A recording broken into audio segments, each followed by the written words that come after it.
It is Thursday, January 29th, 2026. This is another offseason edition of Baseball Today. That is my man, Trevor Plouffe. I am Chris Rose, producer Dan along for the ride as well.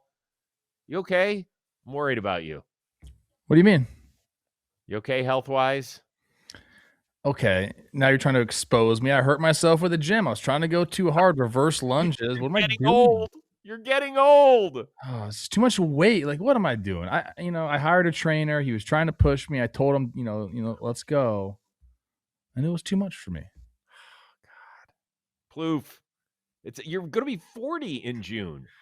It's the problem is I've always dealt with soft tissue stuff, Chris, and and nowadays I don't treat them the way I used to treat them.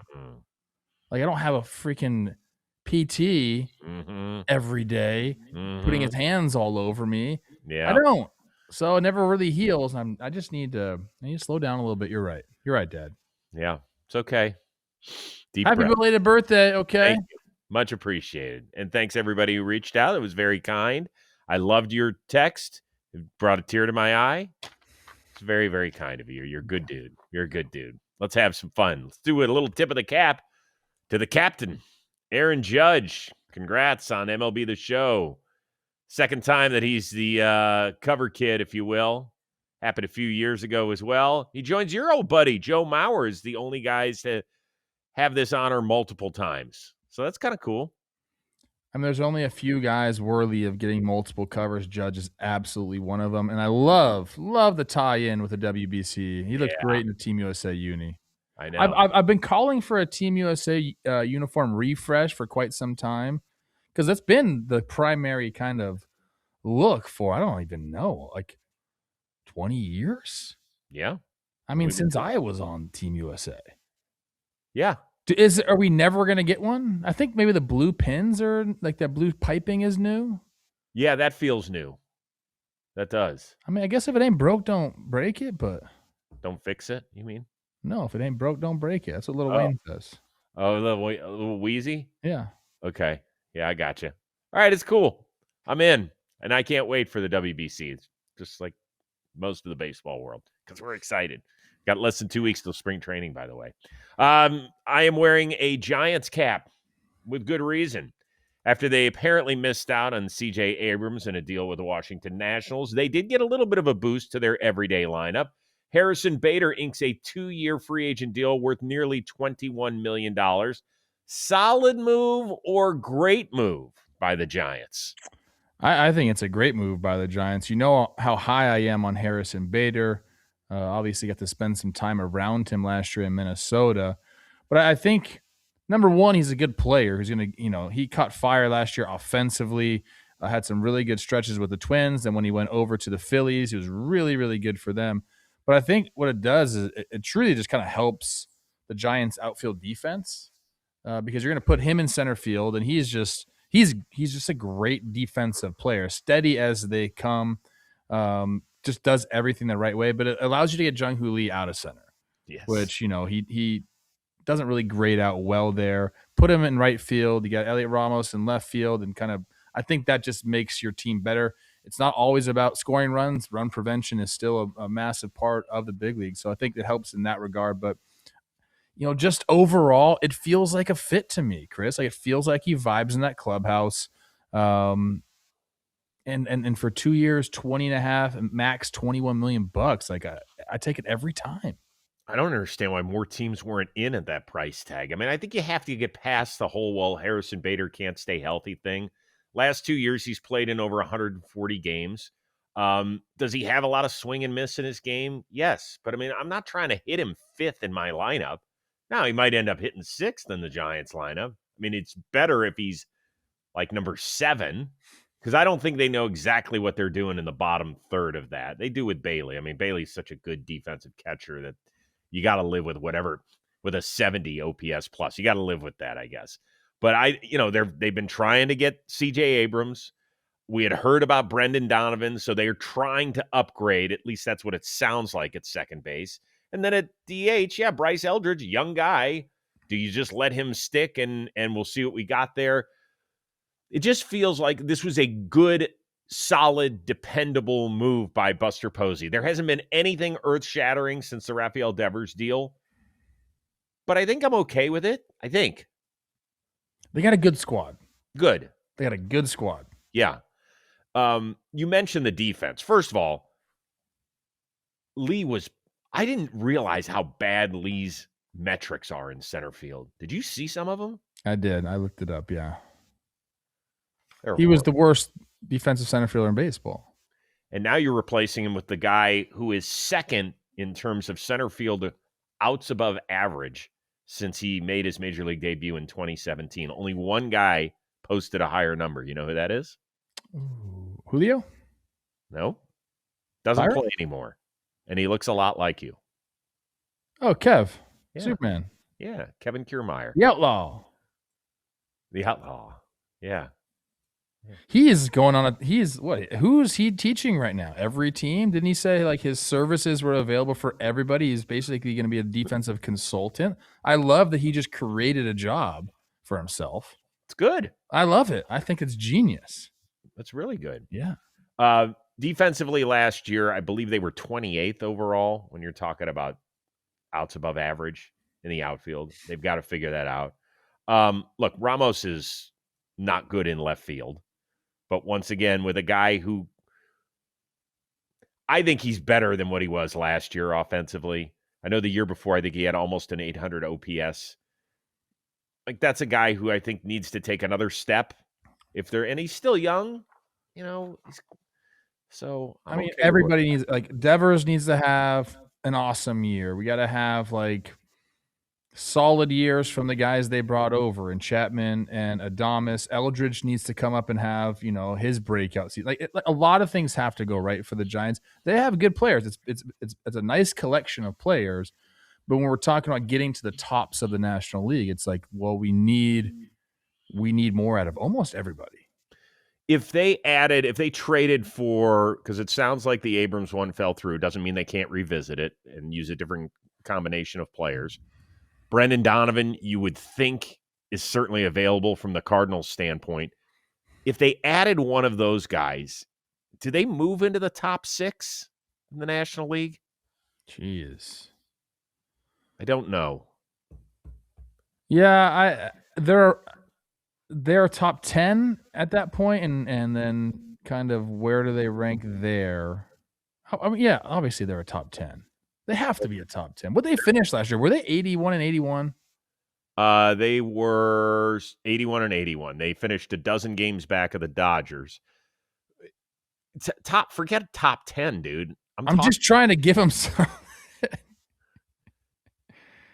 So they picked up Maley. They picked up Hauser on short-term deals to help with the back end of that rotation.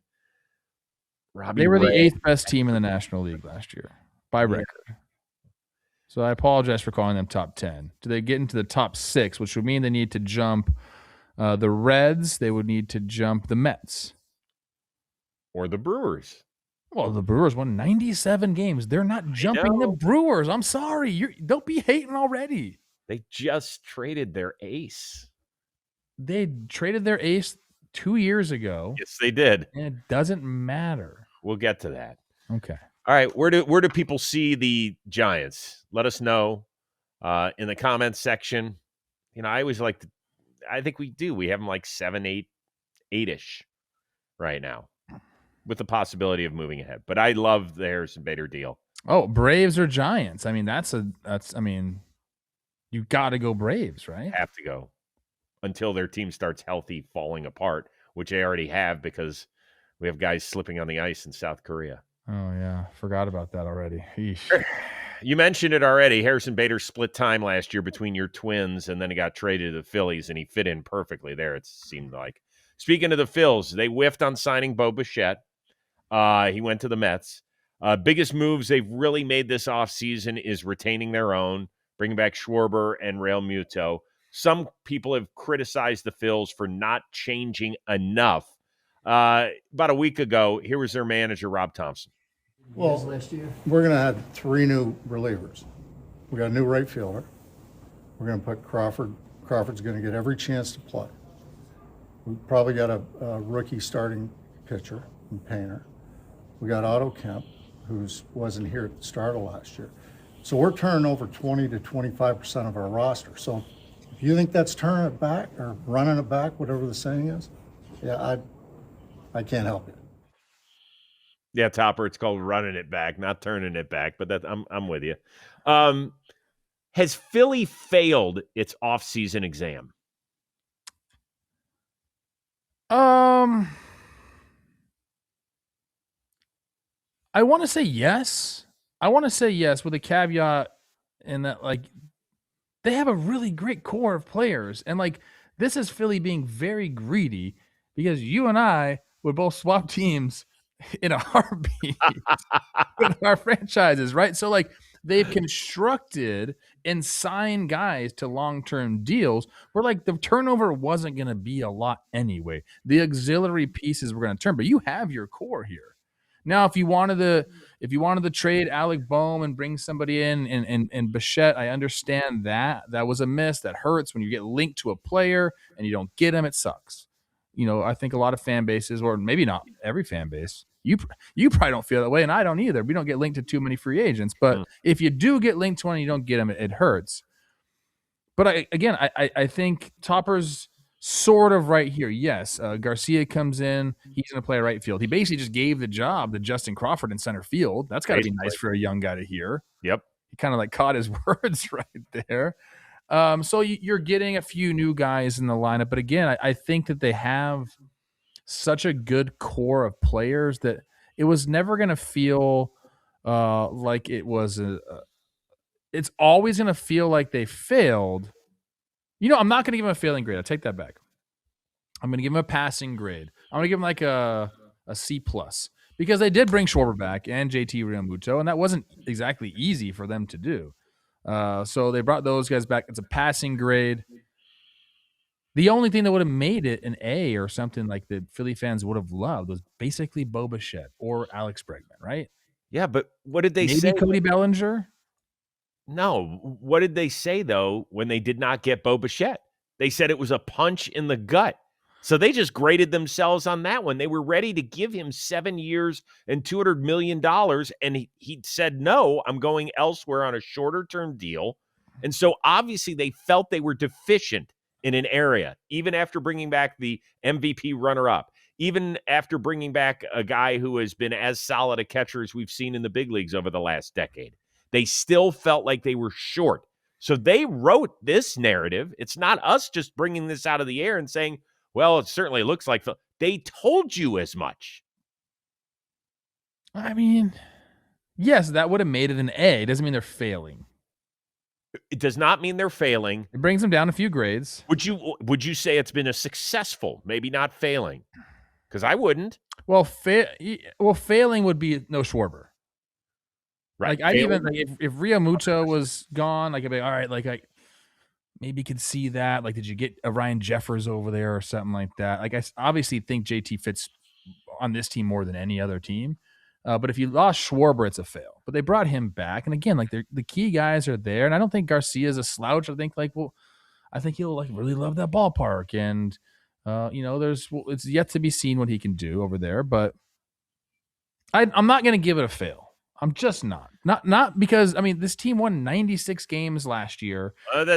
Hold on, what they have upped their regular season win total every year. Okay, that's a pretty good team, Chris. You're going to get mad at them for winning 96 games, then not going out and signing Bo Bichette, even though they offered him that. Like, if they weren't in on anyone either, and there was like they were like, "Nah, we're good." That's a different story. Like they were aggressive. They made an offer, didn't happen. I feel like it's a passable offseason for the Phillies. Okay. The good news is that Philadelphia, you have reached the point in your baseball life where anything short of a World Series is not good enough. Yes. It's not good enough. And there's really maybe 4 or 5 teams that you can say that about. And they are one of them. And in some cases, I feel like, I don't want to say that they failed Bryce Harper, because I don't think that's fair. He didn't, because they have tried. I mean, look at the number. They have not failed Bryce Harper. They have not failed Bryce Harper, but they have failed to construct the team that can consistently do well at the plate in the playoffs. It's almost like the same thing. I think they had the same exact number of strikeouts in their 2024 divisional round series loss against the Mets as they did a year later against the Dodgers.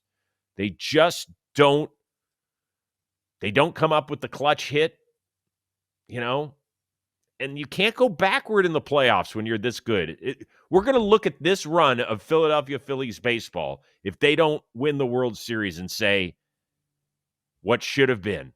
That's what we're going to end up saying. You have Yohan Duran for a full year. Love that move for him. Jose Alvarado now comes back and can be part of the playoff push there. You bring in, you mentioned the relievers, and I know that always changes, and it's not the end-all, be-all, but I like what they have there. They did lose Ranger Suarez. Rangel. Not great. Rangel? Oh, Rangel, yes. Right? Hey, well, as someone that personally knows him, I'm going to call him Ranger. Okay? He's totally fine with that, by the way. I know. When we replayed the interpreter's description of how to properly pronounce his name, I still couldn't get it right. So I'm trying, and I cannot get it right. I want to be better at it, and I can't get it right. Give me your Phillies, Griggs. I think I'm going to take him from a C+ to a C. Get a C. Yep. You're in the right area. Anytime you bring Kyle Schwarber back, it's at least average. And we haven't even talked about what they have to get rid of Castellanos. I mean, does that guy even have a locker still, do you think? No, I don't think they're planning on him being around whatsoever. Right. So like if they can't get something done, they release him.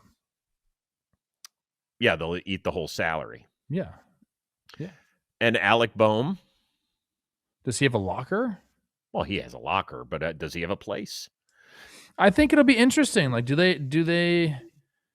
Is he guaranteed to be the guy? Like, I think he is, but like, does Edmundo Sosa cut into his time a bunch? Like, is that like a viable option? Is a spring training battle, like, is that going to happen? See, I think Alec Boehm would be more valuable to another. I think it'd be great for him to go somewhere else. Yeah, I don't think they want to do that just because it'll drive his trade value down. Mm-hmm. So, all right, yeah, C. You get a C. Yeah, and there's question marks after the top three in the rotation, and you have Aaron Nola coming off of the worst season of his career, and he's in the top three. Yeah, I wonder if they'll do anything like, there's still a bunch of guys out there, a bunch of starting pitchers that are waiting for jobs, man. Well, Giolito, Bassett, Zach Gallen, Framber Valdez. You could keep going. Yep. All right, Philly fan. Let us know where you sit with this whole thing, and just people who are huge baseball fans. What do we think? I think they've kind of short sold their fans a little bit. I don't think they've done a good enough job this offseason. Phillies fans definitely are not happy. No, and I think that if baseball fans are being honest, I mean, Dave Dombrowski said we're content with what we're going to Clearwater with, and I don't think it's good enough. All right, this episode of Baseball Today, it is presented to you by SeatGeek. All right, we get it. We're in the baseball offseason, but there are a ton of great events. You still have the Super Bowl if you're interested in looking at that. You've got the NBA. You got the NHL. You got the World Cup coming up this summer. You can start planning your baseball trips. This is why we want to give the sponsor of today's video, SeatGeek, a huge shout out. More than 35 million downloads. SeatGeek is the #1 rated ticketing app. In fact, I'm going to be using it next week. Cavs come out to Los Angeles. They head to the Clip Joint. I'm going to take Josh. We're going to go to the game. We've already been searching. We're looking for the best deal out there because they always color code. They don't always just tell you, hey, go grab those floor seats because you're going to be paying you know what. And they might not be the best deal for you. So SeatGeek is always looking out for your best interest. And of course, got a code for you as well. You can use this code, Baseball 2026, for 10% off your next set of tickets at SeatGeek. It's 10% off any tickets. Use that promo code Baseball 2026. Click the link in the description. Download the app. Have the code automatically added to your account so you can use it later. And if you're at the Cavs-Clippers game, say, Rose, I got these on SeatGeek. It's good to see you. And you're right, Trevor Plouffe is a handsome man. So there you go. All right, we continue on. Why are you frowning? It's true. Okay, thank you. Well, you're very. When I'm injured, I get depressed. Oh, God. That's where I'm at right now. Did you ice? What did you do? I started some stuff. I have some machines. I have this Mark Pro machine. I've been elevating it. The bad thing is I went and hit golf balls right after I did it. That was okay. stupid. Now Should not have done it. I'm moving on. I don't have time for this. Okay, me neither. This is ridiculous. If you're hurt, take care of yourself. You don't go do something else. I'm gonna pour tequila all over it. It'll make it feel better. Does a body good. Freddy Peralta, he had a chance to chop it up with the New York media just a few days after being acquired by the Mets in a deal with the Milwaukee Brewers. Remember that the All-Star is in his walk year, so he was asked about maybe signing a contract extension in his new home. I just got here, and I think that I gotta see around. I have to share time with my teammates, and think about different ideas. Learn about everybody, coaches, the organization in general, and then we can see. He's too sweet.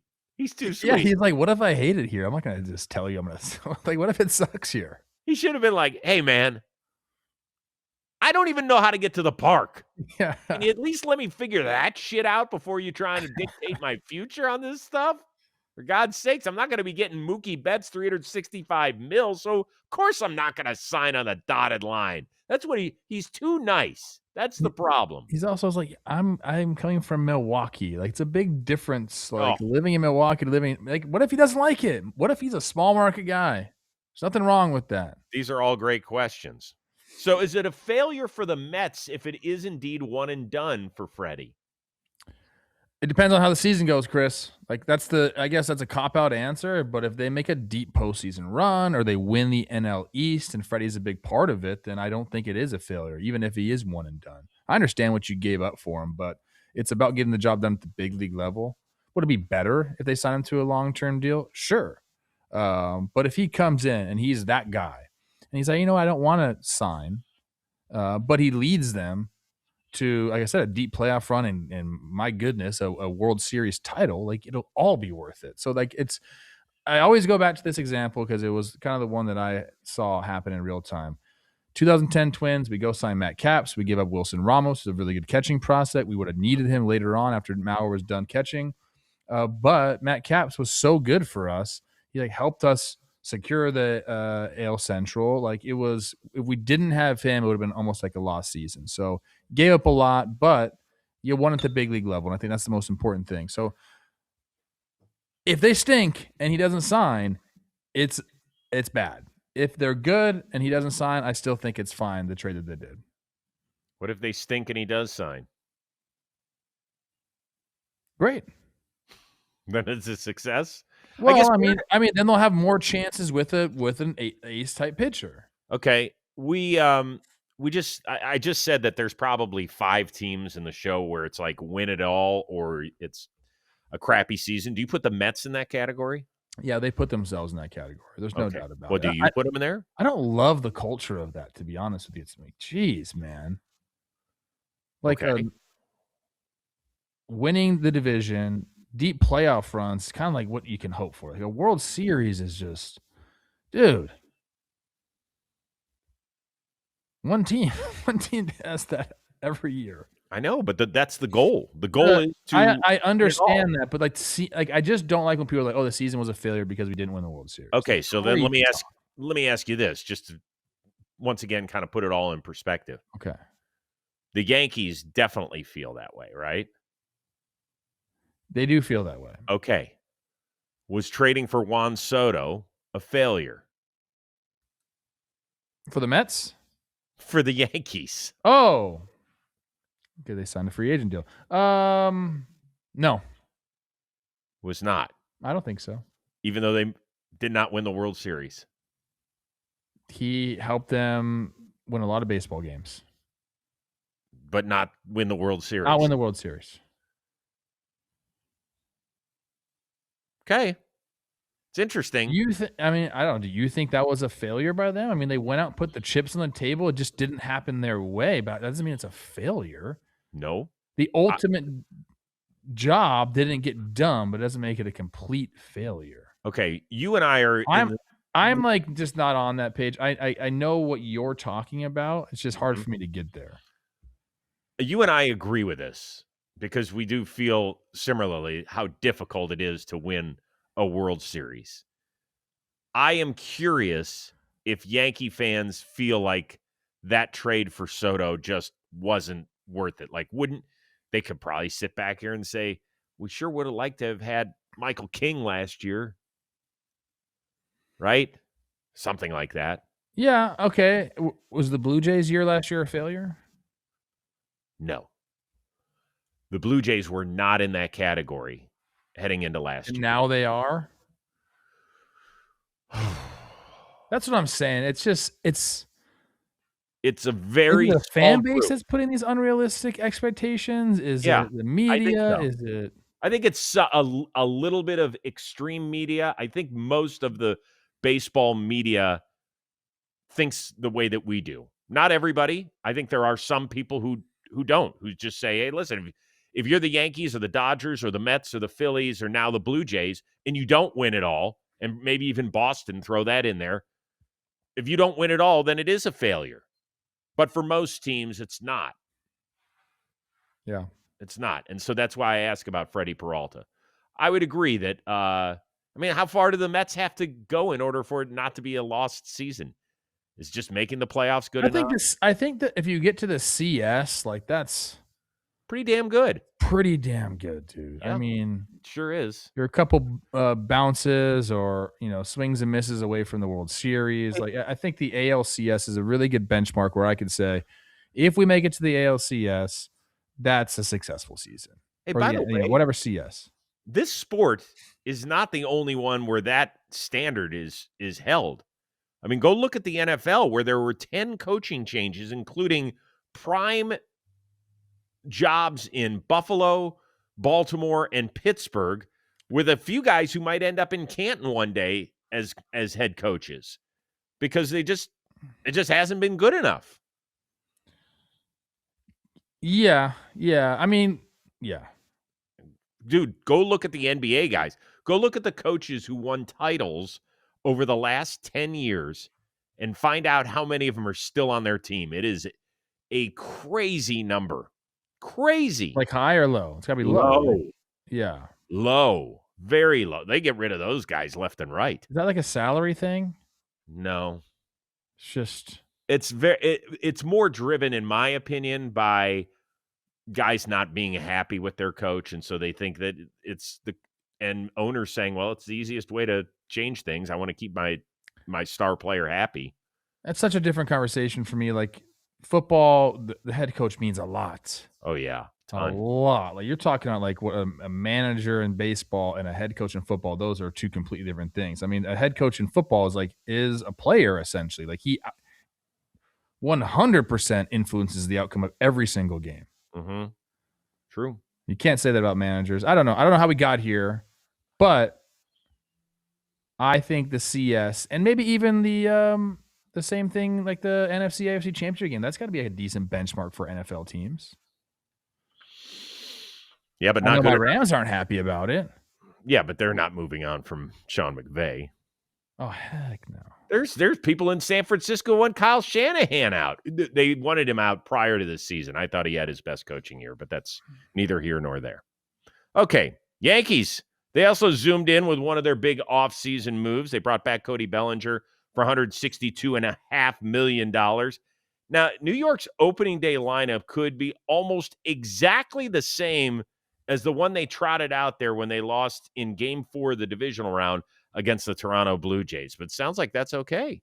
I feel really good with that. Obviously, it might not be what everyone wants to hear, but I really do love the group that we had. We had a special unit. We had, great chemistry that, I don't think can be understood unless you're inside the clubhouse. We all play for each other. And, on top of that, we have some important pieces coming back. And, we all played well, and I'm excited to run it back with those guys, and I'm fully confident in the group. That, of course, Cody Bellinger. Do you agree with what he's saying? You got to like the team. You do. I mean, so I this is very similar to the Phillies, except a lot of these guys aren't like signed long term, but they're still a very good core group of players there, especially the lineup, which for all intents and purposes was the number one offense in baseball. If you're going by, well, let's just look by OPS and runs. How about that? That sounds pretty good to start with. They're number one. Right. So you're running this back. I think the difference between the Yankees this year, a little bit deeper bench, which I think is a good thing for them. What I'm looking at to see, is this going to be a team that are they 100% World Series or bust with the roster? It's just what do Rodon and Cole look like? Because if you get those guys back, we're talking about like they have to be the best team in the AL. If those guys come back and are who they were before the injuries, I don't think there's a question that they're the best team in the AL. You're not going to make people in Toronto very happy. Okay. I mean, look, hey, great job. I just think that they didn't have Garrett Cole last year. You're talking about like a top 3 or 4 pitcher in all of baseball coming back into the fold. And Rodon's no slouch either. You got Schlittler who came up, and like, so he's shown that he could be a dog in this league. And then what Max Fried did last year. I mean, that's a very, very good team. Bullpen still scares me a little bit. Not going to lie. But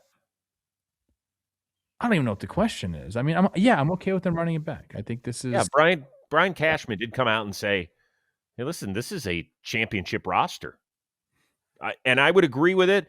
If you feel like you're a reliever short, like that sounds like some serious first world baseball problems. Yeah. That's what it sounds like. And it's things that you can fix during the year. Like, I'm okay with seeing who can kind of grow into a role. I think it's an excellent roster. Is it perfect? No, but it's damn good. Is it judge dependent? No, it's not judge dependent. It's judge heavy. Great. Congratulations. You've got one of the greatest offensive players we've ever seen in the game's history, and you're building around him. Awesome. If you're a Yankee fan, you're hoping that Giancarlo Stanton plays more than 77 games. And if he plays 115 games, he still might hit you 33 homers or whatever. Ben Rice, I think he's been great. He could turn into something that's even better. Like, does their catching stink offensively? Yes. Does their third baseman not provide much offensively? Yeah. Are they short-handed at shortstop a little bit? Sure. Guy can run and go catch the ball. That's all I'd care about. Yeah, I mean, look, you're going to be hard-pressed to find a team that has just straight 1 through 9 guys that are offensive threats. It's just really tough to do that. Right. So, right. I think Yankee fans that are complaining about the team heading into spring training, I think that's misdirected. Because that you brought it, it's a little spoiled, Chris, is what it is. No, it's a lot spoiled. I could understand it if you lost Cody Bellinger. Totally. Yeah. And I'm on board. You got him back. So now what? Tell me where you want to get better. They still want Corey Seager from like 5 years ago. Stop. They do. Well, you can go get him. Or you could have got him. They would have kept Simeon down there, and they would have traded Seager to you. You would have had to give up a bunch of really good young players. Fine. Yeah, what is it? Dan, give me one player quick who you wanted to have this offseason that you didn't get. I talked to him before the show, and he said a bullpen arm. He said a bullpen arm. He was talking about. Okay, that is true. A lot of people wanted Freddy Peralta. I don't think starting pitching is going to be a problem for those guys. I don't either. I think people are whacked out on that stuff. I wouldn't mind one of these guys who's going to take like a 1-year deal to fill in and have some depth. Like a Zach Gallen will look great in pinstripes. That guy can go shopping all the time down there. I think Weathers is a perfect addition because you can take him to start the year as a starter, and once Rodon gets healthy, you throw him in the bullpen. It's just how much. I guess I'm just curious the workload that they're going to give to both those guys. Okay, fine. Is it going to call for a 6-man rotation? Great, let's continue. And they kind of have enough. They have enough. You guys, relax. All right. I am now, for our final topic, going to set the over-under on contract length for free agent pitcher Framber Valdez at 3.5 years. Are you going to take the over or under? I'm going to take the under, Chris. Really? Yeah, I'm not really sure like why this has panned out the way it has. Like, is it the stuff from last year, the clubhouse of vibes that, there's a lot of rumblings, not great for old Framber. I mean, the guy's a dog when he's on the mound, and it just doesn't feel like, sometimes you're like, all right, like there's a 3-year deal there's a bunch of 3-year deals out there. What one team's going to go to 4 or 5 years to get the job done? Doesn't feel like we've heard that yet. So I think the team that goes to 3 years with some opt-outs is going to get the job done. Like, that's what it seems like to me. This is somewhat remarkable to me. The guy has averaged 192 innings over the last 4 years thrown. Do you know how many times Dylan Cease, who got a $175 million 7-year deal from Toronto, do you know how many times he's topped that number? 0? I believe it's 1. Okay. I think he's topped 190 one time. 190 one time. Framber has averaged 192 over the last 4 years. I get it. Framber has topped 200 Ks one time. Cease has done it, I think, 5 years in a row. Framber has made some magic in the postseason. Not much since they won it all in 2022, but he has had some. Dylan Cease has had a chance to slam the door shut against the Dodgers, and it didn't work out. And I get it that Dylan Cease is 2 years younger than Framber Valdez. It's 2. It's not 5. So why in the world is Dylan Cease getting 7 years and almost $200 million, and you don't even think Framber Valdez can get maybe even 3? People love strikeouts. They love swing and miss stuff. They love pitch data and all of that. They love it. It's a projectable. He's a projectable guy, essentially, right? Like they think because he's got swing and miss and he's got the metrics that kind of go along with it, that he's going to improve and they can make him better. And Framber isn't a big strikeout guy. He is a great ground ball guy, which is great. But like it's kind of like he's tried and true, Chris. How much of this, in your opinion, can we cut to the chase? How much of it is that he was a perceived asshole last year with the whole Salazar stuff? I think there's a ton of it. I think teams are using that as leverage big time. That's what I think. And whether they believe it or not, we know teams don't want to pay, pitchers into like their late 30s. I mean, sometimes they have to. They feel like they need to get into a bidding war, but they don't want to pay any player into their mid to late 30s. They just don't. So I think they're using that as leverage. Does it mean something? Yeah, it means something. But again, like on the right team with the right people around them and with the right manager. I've said this before. I don't know if it was on this show or Talking Baseball. I'm like, that's what the manager's for. Handle your players. You're a manager of men. I would be lining up screaming, go get this guy. I will handle him. I'll handle him off the field. He's going to be a dog on the field like always. Let me do it. But I do think that it is affecting him. I think so too. I really do. And that's the hypocritical thing about sports, is that there are a ton of teams, and virtually every franchise has it, where you have, and I'm not calling Framber Valdez this, but you have hired some guys that are just, you wouldn't invite them into your neighborhood, let alone onto your front lawn. Every team's got them. We've all rooted for them. We have all done it. And I think that I've been critical of him. I was critical when we saw that last year. But you know what? Hard to pass on a guy who throws almost 200 innings. You know what's funny is like there's a difference between guys that are bad in the clubhouse and the guys that like have done something bad. Sometimes you just like it still would work in a clubhouse because you're like, dude, I don't know. Like we just got to play and like this is it. Right. And like it just kind of works. Right. And like Framber has, I don't know, like I don't think I've heard anything bad. Like He's just has been a little bit wonky in the clubhouse, crossed the catcher up on purpose, all these different things. We've both heard some stuff, but I don't know. It's interesting. I hope he goes somewhere. I think whoever gets him with the right people around him, they'll be very happy. Yeah. That is interesting. I think you'd rather have a guy who's got kind of a shitty past. I think I'm being honest here. I think most teams would rather have a guy who's had kind of a questionable past than a guy who can't get along with people in the clubhouse. That's what I'm saying. Yeah, I think that's It's weird. It is weird. All right, let us know what you think about Framber Valdez. Would you want him on your team for a certain price? Would you want nothing to do with him? How much do you think what has gone on with him the last few years in Houston has hurt his free agency? Lot to cover there. All right, dude, we're going to be back at it again whenever the next big thing happens. Hopefully it'll be early next week. Let's space it out a little bit, but you never know. You never know. I'll be nice and tan for the next time I see you. Oh, yeah. That'll be good. That'll be good for you. And rest up that leg. It hurts so bad. Is it bruised? I don't think it is, which is weird. I got to look. I really haven't taken my pants off yet today.